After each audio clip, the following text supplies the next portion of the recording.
क्या आपने कभी सोचा है कि जब सब कुछ आपकी मर्जी के खिलाफ होता है, जब हर दरवाजा बंद लगता है, हर रास्ता अंधेरे में डूबा नजर आता है, तो उस वक्त भगवान कहाँ होते हैं?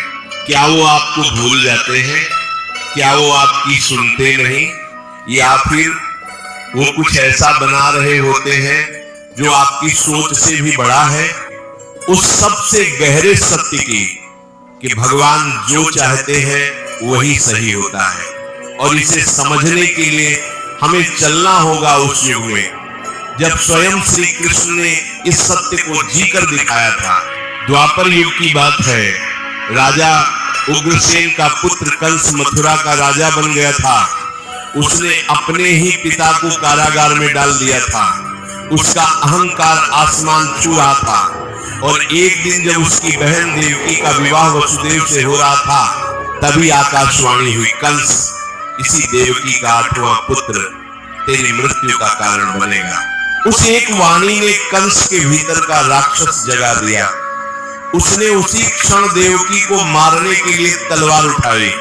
वसुदेव ने हाथ जोड़कर विनती की, भाई इस स्त्री को मत मारो, इसके जो भी पुत्र होंगे मैं स्वयं तुम्हें सौंप दूंगा। उस समय तलवार वसुदेव ने पारतवारी का कंस मान गया, लेकिन उसने दोनों को कारागार में डाल दिया। एक एक कर देवकी के 6 पुत्र हुए और कंस ने उन्हें मार दिया। 7वें गर्भ को भगवान ने स्वयं बचाया, और वह बलराम के रूप में रोहिणी माता की कोख में चला गया। अब सोचिए, देवकी और वसुदेव की पीड़ा कितनी असहनीय रही होगी।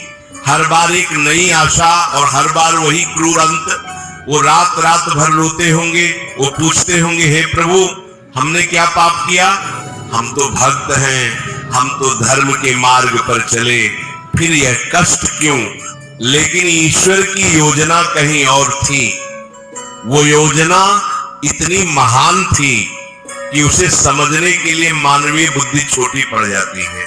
और फिर वह रात आई, कृष्ण जन्माष्टमी की रात, घोर अंधेरी रात, मूसलाधार वर्षा, कारागार के द्वार बंद, पहरेदार सो गए। देवकी की गोद में एक दिव्य शिशु आया। स्वयं भगवान विष्णु ने जन्म लिया था। वसुदेव के हाथों की बेड़ियां खुद ब खुद खुल गई। कारागार के दरवाजे खुद ब खुद खुल गए। यमुना नदी उफान पर थी, लेकिन जैसे ही वसुदेव ने शिशु कृष्ण को टोकरी में रखकर सिर पर उठाया और यमुना में कदम रखा, यमुना ने रास्ता दे दिया। यही है भगवान की लीला। जब सब कुछ असंभव लगता है, तब भगवान एक ऐसा रास्ता निकालते हैं जो किसी के मन में भी नहीं आया था।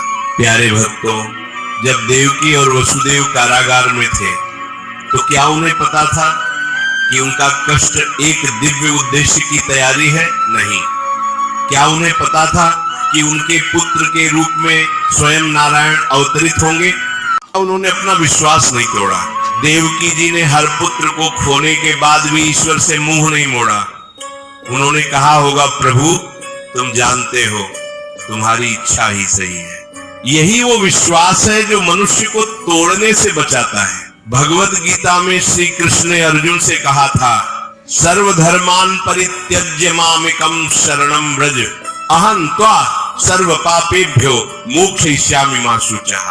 अर्थात सब कुछ छोड़कर केवल मेरी शरण में आ जाओ, मैं तुम्हें सभी पापों और कष्टों से मुक्त कर दूंगा, डरो मत। लेकिन हम क्या करते हैं? जब जीवन में दुख आता है तो हम पहले भगवान को दोष देते हैं। हम कहते हैं भगवान ने हमारे साथ ऐसा क्यों किया? हम भगवान की भक्ति छोड़ देते हैं। हम कहते हैं अगर भगवान होते तो ऐसा नहीं होता। लेकिन सच्चा भक्त वो नहीं जो सुख में भगवान को याद करे। सच्चा भक्त वो है जो दुख में भी कहे, हे प्रभु तुम्हारी मर्जी ही मेरी मर्जी है। एक और कथा याद करते हैं महाभारत के युद्ध की। जब पांडव वनवास में थे, जब द्रौपदी का अपमान हो चुका था, जब सब कुछ छीन चुका था, तब क्या पांडवों ने भगवान को दोष दिया? नहीं। युधिष्ठिर ने धर्म का मार्ग नहीं छोड़ा, अर्जुन ने साधना नहीं छोड़ी, भीम ने अपनी प्रतिज्ञा में विश्वास रखा। और जब महाभारत का युद्ध हुआ, तब श्री कृष्ण स्वयं पांडवों के पक्ष में आए। श्री कृष्ण ने शस्त्र न उठाने की प्रतिज्ञा ली थी, लेकिन वो अर्जुन के सारथी बने। यानी ईश्वर तुम्हारा रथ खुद चलाते हैं जब तुम उन पर विश्वास करते हो। लेकिन जब कर्ण से पूछा जाए क्या उसके जीवन में भगवान की इच्छा थी? कर्ण का जन्म हुआ, मां कुंती ने उसे नदी में छोड़ दिया, एक सूत पुत्र के घर पला बढ़ा, जीवन भर अपमान सहा, लेकिन उसने दानवीरता नहीं छोड़ी। श्री कृष्ण खुद कर्ण के पास गए और उन्हें सत्य बताया, तुम पांडव हो, तुम कुंती के पुत्र हो, मेरे साथ आ जाओ, पांडवों में सबसे बड़े बनो। कर्ण ने क्या कहा? उसने कहा, प्रभु मैं दुर्योधन का नमक खाया हूं, मैं उसे धोखा नहीं दे सकता, मेरा जो भी हो मैं अपने धर्म से नहीं हटूंगा। ये था विश्वास, ये था निष्ठा का एक अलग ही रूप। और इतिहास गवाह है, कर्ण को मरते वक्त श्री कृष्ण ने स्वयं उसकी प्रशंसा की। उन्होंने कहा, कर्ण जैसा दानवीर, कर्ण जैसा योद्धा इस युग में दूसरा नहीं हुआ। जो अपने धर्म पर अड़िग रहता है, भगवान उसे सम्मान देते, चाहे वो जीते या हारे। प्यारे मित्रों, जीवन में अक्सर ऐसा होता है कि हम एक रास्ता चुनते हैं, हम पूरे दिल से कोशिश करते हैं और फिर भी असफल होते हैं। हम किसी से प्यार करते हैं, वो छोड़ जाता है। हम किसी पर भरोसा करते हैं, वो धोखा देता है। हम किसी नौकरी के लिए वर्षों तैयारी करते हैं और वो नहीं मिलती, उस वक्त हम टूट जाते हैं। उस वक्त हम सवाल करते हैं, मैंने क्या गलत किया? लेकिन भगवद गीता का सबसे बड़ा सबक यही है, तेर आ कर्म कर, फल की चिंता मत कर, फल देने वाला मैं हूं और मैं जानता हूं कि तुझे क्या चाहिए। जब कोई रिश्ता टूटता है तो भगवान कह रहे होते हैं ये तेरे लायक नहीं था। जब कोई नौकरी नहीं मिलती तो भगवान कह रहे होते तेरे लिए कुछ बड़ा आने वाला है। जब कोई दरवाजा बंद होता है तो भगवान एक नई खिड़की खोल रहे होते हैं।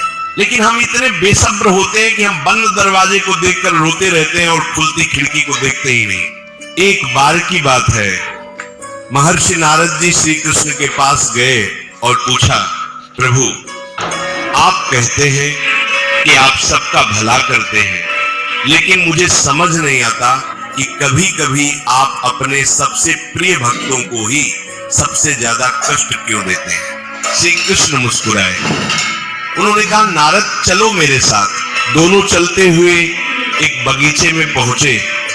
वहां एक माली था जो पेड़ों की कटाई छंटाई कर रहा था, एक पेड़ की बहुत सी शाखाएं काट रहा था। नारद जी ने कहा, यह तो पेड़ को कष्ट दे रहा है।